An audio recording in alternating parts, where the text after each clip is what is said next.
Question 51. What is forbidden in the second commandment? Answer. The second commandment forbiddeth the worshipping of God by images, or any other way not appointed in his word. Question 52. What are the reasons annexed to the second commandment? Answer.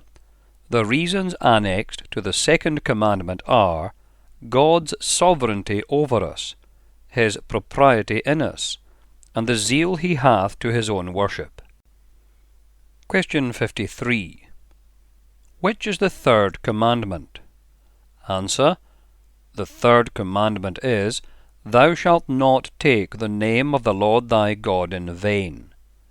For the Lord will not hold him guiltless that taketh his name in vain. Question 54.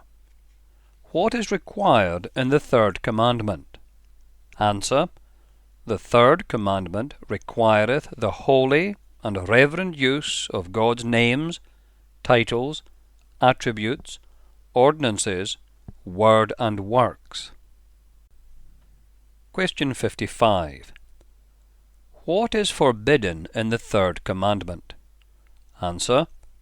The third commandment forbiddeth all profaning or abusing of anything whereby God maketh himself known. Question 56. What is the reason annexed to the third commandment? Answer.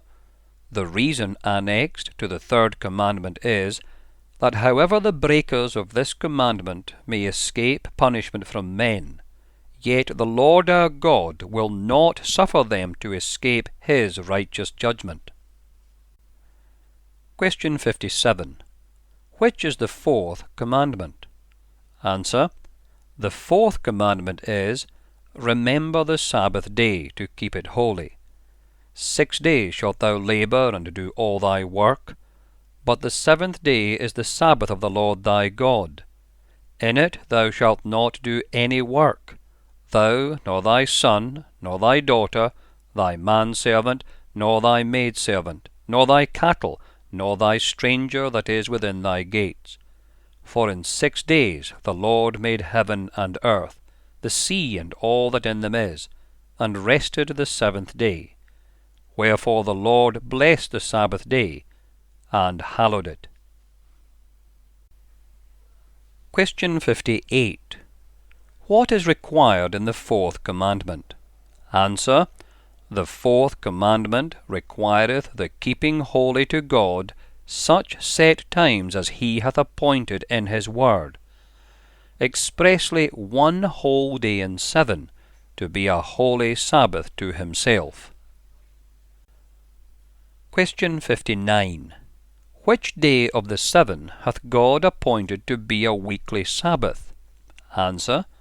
From the beginning of the world to the resurrection of Christ, God appointed the 7th day of the week to be the weekly Sabbath, and the first day of the week ever since, to continue to the end of the world, which is the Christian Sabbath.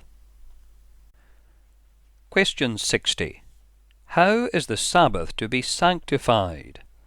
Answer. The Sabbath is to be sanctified by a holy resting all that day, even from such worldly employments and recreations as are lawful on other days, and spending the whole time in the public and private exercises of God's worship, except so much as is to be taken up in the works of necessity and mercy.